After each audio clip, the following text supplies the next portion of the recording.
Hello friends, मैं हूं आपके सामने। आज जो टॉपिक है आपका बीए फर्स्ट ईयर का है और बीए फर्स्ट ईयर में जो आपका एग्ज़ाम आने वाला है सेमेस्टर 1 का, उसके ऊपर जो टॉपिक बन रहा है, जो क्वेश्चन है, उसको मैं आप लोगों को बहुत ही ईजी तरीके में समझाऊंगा, जिससे कि आप लोगों को ज़्यादा दिक्कत ना आए और एग्ज़ाम के व्यू से मैं कोशिश करूंगा कि आप लोगों को अच्छे कंटेंट दे पाऊँ। आपको पता होगा कि एग्ज़ाम में बहुत ज़्यादा ही कम समय बचा हुआ है और आपके पास उतने अच्छे मटेरियल है भी नहीं और कॉलेज में अच्छे से एग्ज़ाम अच्छे से पढ़ाते भी नहीं है, जिस कारण से आप लोगों को दिक्कतें आ रही होगी। तो मैं आज आप लोगों को इतिहास का जो है टॉपिक पढ़ाने वाला हूँ और इतिहास में जो है प्राचीन काल का जो इतिहास है, जो 300 BC का जो इतिहास है, वो मैं आप लोगों को बताऊंगा अप टू 300 BC, और इसमें बताऊंगा कि क्या क्या टॉपिक आपके लिए महत्वपूर्ण है। अमूमन मैं आप लोगों को 10 क्वेश्चन इसके करवाऊंगा और इन 10 क्वेश्चन को आपको इजीली वे में आपको याद करना होगा। ज्यादा टाइम मैं नहीं लूंगा। वीडियो शुरू करने से पहले बता दूं कि इतिहास में जो है सबसे पहला तथ्य होता है कि इतिहास को हम पढ़े कैसे और इतिहास को हम समझे कैसे। कि कोई भी इतिहास हो, उसके जानकारी के क्या स्रोत हैं और इसे कैसे हमें आगे लेके जाना होता है। भारतीय इतिहास को जो है 3 अलग अलग कालखंडों में बांटा गया है। 3 अलग अलग कालखंड में पहला कालखंड आपका प्राचीन काल का आता है, प्राचीन काल। दूसरा कालखंड आपका मध्यकाल का आता है। तीसरा कालखंड आपका आधुनिक काल का आता है, आधुनिक काल का। इन तीनों कालों के बारे में हमें पता कैसे चला कि हम इतिहास पढ़ रहे हैं या हमें इनके बारे में जानकारी कहां से मिलती है। तो इतिहासकार जो है हमारे पास तथ्य और स्रोत रखते हैं और उसके आधार पर हमें जो है इतिहास को मोटे तौर पर बताने का प्रयास करते हैं। आज जो आपका टॉपिक है वो प्राचीन काल से संबंधित है। आपको बता दें कि प्राचीन काल के भी अलग अलग कालखंड है। उन कालखंडों को अलग अलग तरीकों से पढ़ते हैं। अगर प्राचीन काल की बात करें तो प्राचीन काल के 3 कालखंड बनाए गए हैं। प्राचीन काल के 3 कालखंड है। पहला कालखंड आपका है प्राग ऐतिहासिक काल, प्राग ऐतिहासिक काल। इसे इंग्लिश में कहते हैं प्री हिस्टोरिकल पीरियड। दूसरा आपका आता है प्रोटो हिस्ट्री अर्थात आद्य ऐतिहासिक काल, आद्य ऐतिहासिक काल। तीसरा कालखंड आपका आता है ऐतिहासिक काल।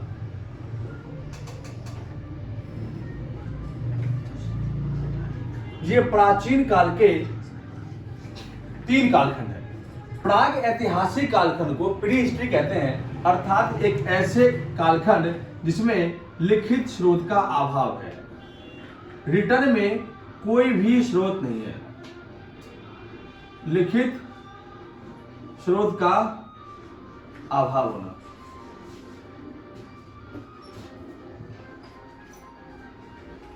ठीक, आद्य ऐतिहासिक काल की बात करते हैं तो एक ऐसे कालखंड जिसमें लिखित स्रोत तो मिले हैं लेकिन उसको पढ़ना आज भी संभव नहीं है।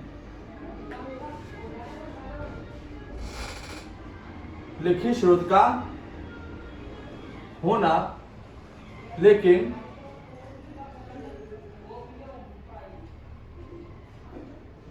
पढ़ना आज भी असंभव है।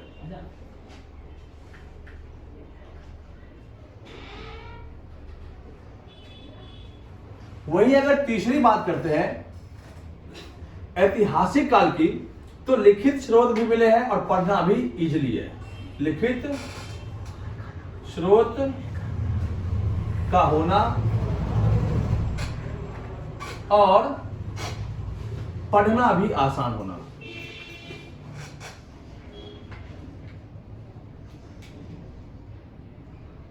भी आसान। अब लिखित स्रोत का अभाव किस कालखंड को कहेंगे, तो उस कालखंड को कहेंगे पाषाण काल। पाषाण काल में किसी प्रकार के लिखित स्रोत नहीं मिले हैं। पाषाण काल को इतिहासकारों ने अपने अनुसार हिमयुग के बाद 3 कालखंडों में इसको बांट दिया गया। 3 कालखंड में पहला कालखंड है पूरा पाषाण काल, पूरा पाषाण काल। सेकेंड आपका मध्य पाषाण काल, और थर्ड आपका नव पाषाण काल। ये 3 कालखंड है। लिखित स्रोत तो मिले हैं लेकिन इसको पढ़ना आज भी असंभव है। तो वो आपका कालखंड है हड़प्पा का काल। लिखित स्रोत का होना और इसको पढ़ना भी आसान, तो इसके 2 कालखंड है जिसमें आपको कहते हैं वैदिक काल। वैदिक काल के यहां पे 2 कालखंड है। एक आपका ऋग्वेद,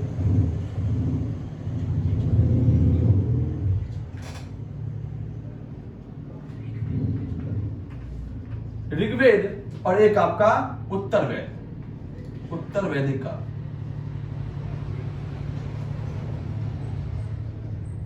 आपका जो इतिहास है जो अभी पढ़ना आपको है वो इन्हीं तीनों के बारे में पढ़ना है। एक बार मैं रिपीट करता हूं, प्राचीन काल, मध्यकाल, आधुनिक काल, ये 3 कालखंड है इतिहास के। पहले प्राचीन काल के 3 कालखंड हुए, प्रागैतिहासिक काल, आदि ऐतिहासिक काल, ऐतिहासिक काल। प्रागैतिहासिक को प्री हिस्ट्री कहते हैं, आदि ऐतिहासिक को प्रोटो हिस्ट्री, और ऐतिहासिक को हिस्टोरिकल पीरियड। प्रागैतिहासिक काल में को क्या किसे कहते हैं, तो जिस काल में लिखित स्रोत का अभाव है, जहां पे रिटर्न में कोई सोर्सेस नहीं है। अर्थात हम उस काल में जो है मोस्टली रूप से आदि मानव के विषय में पढ़ते हैं, और उस काल में रखा किसको गया है, तो पाषाण काल के, अर्थात पत्थर के युग का रखा गया है। पाषाण काल के 3 कालखंड है, 3 अवस्थाएं हैं, पूरा पाषाण काल, मध्य पाषाण काल और नव पाषाण काल। इसके बाद दूसरा टॉपिक आपका आता है आदि ऐतिहासिक काल। एक ऐसा काल जिसमें लिखित स्रोत का होना लेकिन इसका पढ़ना आज भी संभव ना होना।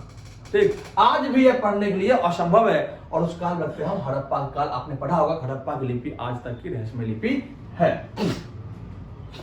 ऐतिहासिक काल की बात करें तो एक ऐसा कालखंड जिसमें लिखित स्रोत मिले हैं और उसको पढ़ना भी बहुत ही आसान है, उस काल को हम कहते हैं ऐतिहासिक काल। इस काल में नंबर 1 रहते हैं वैदिक काल, और वैदिक काल के 2 भाग हैं, ऋग्वेद और उत्तर वेद। ये आपके 3 चीजों की जानकारी में दिया है कि आपको पढ़ना क्या है, क्योंकि अमूमन आपका बुक है लेकिन आप फिर भी उसको समझ नहीं पाते हैं। तो इन तीनों के बारे में ही पढ़ना है, पूरा पाषाण काल, मध्य पाषाण काल, नव पाषाण काल। अब मैं आपको बता दूं कि पूरा पाषाण, मध्य पाषाण, नव पाषाण, इनमें से इन तीनों टॉपिक में से एक क्वेश्चन आपका कंफर्म है, और ये आपको 100% में बता दूं कि 25 नंबर का क्वेश्चन ये आपका बनेगा। ठीक, तो इन टॉपिकों से मैं आप लोगों को क्वेश्चन बता दूंगा और इसके आंसर में मैं आप लोगों को समझा दूंगा कैसे आपको लिखना है। तो आप ध्यान से जो है अगली वीडियो का वेट करेंगे, अगली वीडियो में आपको इनके बारे में बता दूंगा। हड़प्पा काल से एक क्वेश्चन आपका फिजिक्स है, और इसके अलावा वैदिक काल से एक क्वेश्चन, और फिर आपका जनपद काल से एक क्वेश्चन। तो आपके 5 क्वेश्चन लगभग में मैं आपको 10 क्वेश्चन कराऊंगा, और 10 में से आपके लगभग 7 से 8 क्वेश्चन आपको एग्जाम में देखने को मिल जाएंगे। ठीक, अब जो मेरा टॉपिक है वो ये है कि इनको छोड़ करके हट के आपका है कि प्राचीन भारतीय इतिहास को जानने के कौन कौन से स्रोत है। प्राचीन भारतीय इतिहास के जानने के स्रोत, ये क्वेश्चन आपका है, ये आप लिख लेंगे। प्राचीन भारतीय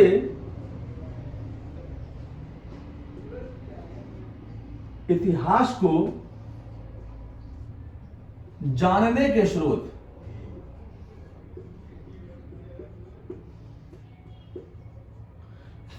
प्राचीन भारतीय इतिहास को जानने और समझने के लिए हमारे पास 3 प्रकार के स्रोत उपलब्ध हैं, और इन तीनों स्रोतों को हमें इजी वे में याद करना है और समझना है। ये भी क्वेश्चन आपके एग्जाम में पूछे जाते हैं कि इतिहासकार किन चीजों का अध्ययन करके हमें इतिहास के बारे में जानकारी दिलाता है। तो प्राचीन भारतीय इतिहास को जानने के लिए 3 प्रकार के स्रोत है। उन तीनों प्रकार के स्रोत को आपको ध्यान रखना है। नंबर 1 आपका पुरातात्विक स्रोत, पुरातात्विक स्रोत। नंबर 2 आपका साहित्यिक स्रोत,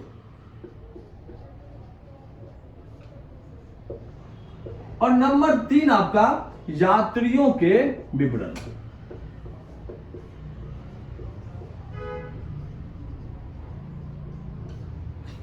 ये 3 प्रकार के आपके पास स्रोत है जो हमें प्राचीन भारतीय इतिहास के विषय में जानकारी दिलाता है। पुरातात्विक स्रोत, साहित्यिक स्रोत और यात्रियों के विवरण।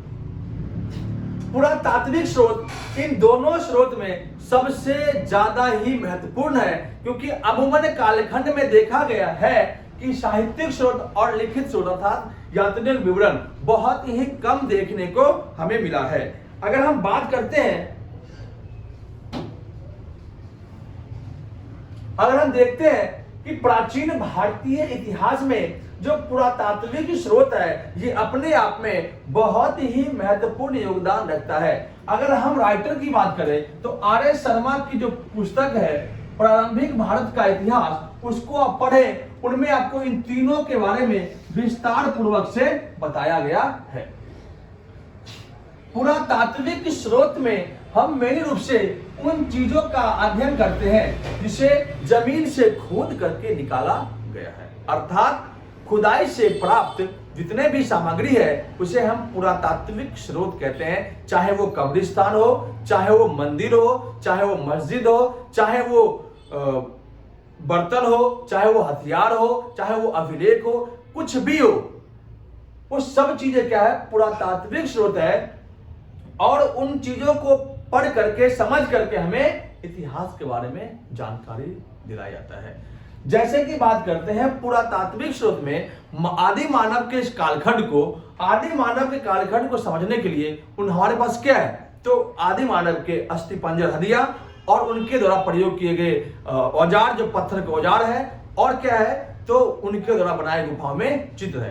ये 3 प्रकार की चीजें हैं जिससे हम आदि मानव के इतिहास को समझते हैं। वहीं अगर हम बात करते हैं पुरातात्विक स्रोत में पाषाण काल, पूरा पाषाण काल, मध्य पाषाण काल, नव पाषाण काल और हड़प्पा काल को, तो हम किस पर डिपेंड है, तो आपके पुरातात्विक स्रोत पर ही निर्भर है, क्योंकि पुरातात्विक स्रोत से ही हम जो है चीजों के बारे में पढ़ते हैं।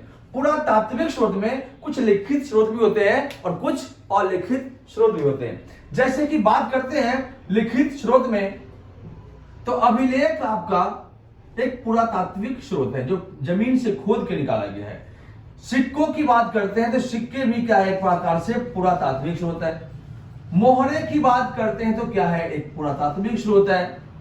बर्तन की बात करते हैं तो क्या है, आपका पुरातात्विक स्रोत है। औजार की बात करते हैं तो ये क्या है, आपका पुरातात्विक स्रोत है। महल की बात करते हैं, महल या खंडर की बात करते हैं तो क्या है, आपका पुरातात्विक स्रोत है। अगर हम कब्रिस्तान अर्थात शवों के बारे में बात करते हैं तो क्या है, ये आपका पुरातात्विक स्रोत है। अब इन सभी पॉइंटों को आप बारीकी से अगर एक एक पॉइंट में एक्सप्लेन करेंगे तो आपका इसका बढ़िया पॉइंट बन जाएगा। अब अभिलेख को हम इसमें एक्सप्लेन करता हूं। अभिलेख जो है कहीं ज्यादा महत्वपूर्ण होते हैं इन सभी स्रोत से, क्योंकि अभिलेख से हमें सीधे उस शासन के विषय में जानते हैं, उस राज्य की अर्थव्यवस्था के विषय जानते हैं जिस काल के ये अभिलेख होते हैं। अभिलेख होता क्या है, तो पत्थर पे, दीवारों पे, चट्टानों पे लिखे हुए जो लेख होते हैं उसे अभिलेख कहते हैं। प्राचीन काल में आज जैसी जो है हमारे पास जो कॉपी पेन है वो नहीं था, तो पहले के लोग जो है अपने चीजों को बताने के लिए और जनता को संबोधित करने के लिए एक बड़े पत्थर पे जो है लिखवाते थे, खुदवाते थे, और खुदवाने के बाद उनको जो है एक जगह, निश्चित जगह पे गाड़ देते थे। उन अभिलेख को पढ़ करके जनता जो है इन चीजों को अपने आप में समझते हैं। तो अभिलेख जो है बड़े पैमाने पर अलग अलग भाषा और अलग अलग लिपि में लिखी गई है। इस प्रकार से साहित्यिक स्रोत की अगर बात करते हैं तो साहित्यिक स्रोत में मेनली रूप से कई प्रकार के साहित्यिक स्रोत है। जैसे हम बात करते हैं नंबर 1 वैदिक साहित्य।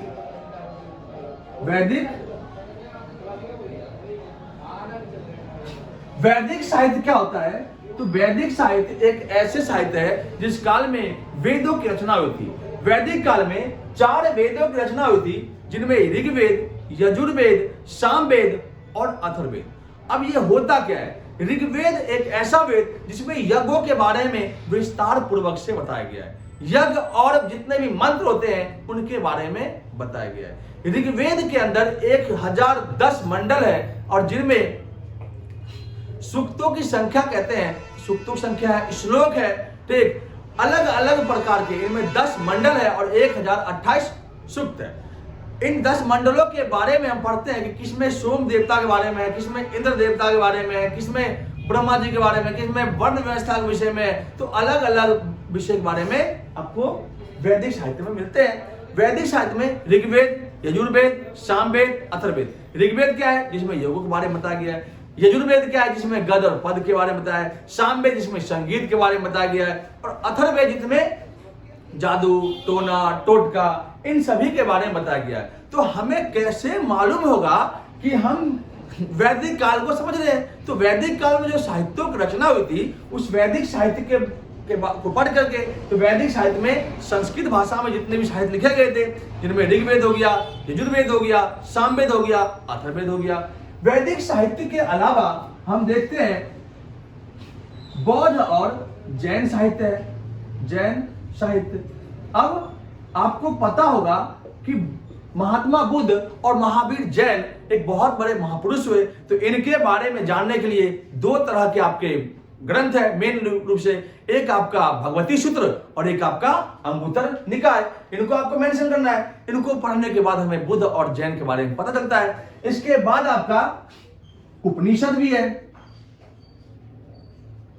उपनिषद है। फिर आपका पुराण है, जिनमें आपका 18 पुराण दिया गया है। सबसे पुराना पुराण जो आपका मत्स्य पुराण है। फिर आपका नेक्स्ट आपका वेदांग है। वेदांग जो आपके 6 हैं, वेद आपके 4 है। तो इनको जब पढ़ते हैं तो साहित्यिक स्रोत के पढ़ने के बाद हम वैदिक काल के बारे में डिटेल से पढ़ते हैं। तो इतिहास को समझने में जहां पुरातात्विक स्रोत का योगदान है, वहीं आपका साहित्यिक स्रोत का भी योगदान है।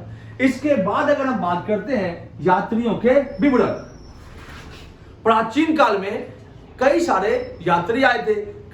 कुछ यात्री आपके यूनान से आए थे, कुछ यात्री आपके चीन से आए थे। यूनान से आने वाला जो पहला यात्री था वो था आपका मेगास्थनीज।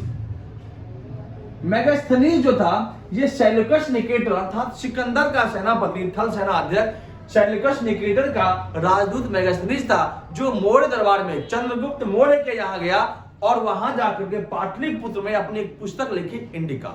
उस पुस्तक के विषय में पढ़ करके हम मगध के बारे में जानते हैं। फिर आपका चीन से यात्री आए। चीन से यात्री आने वाले थे, एक आपका वेनसांग,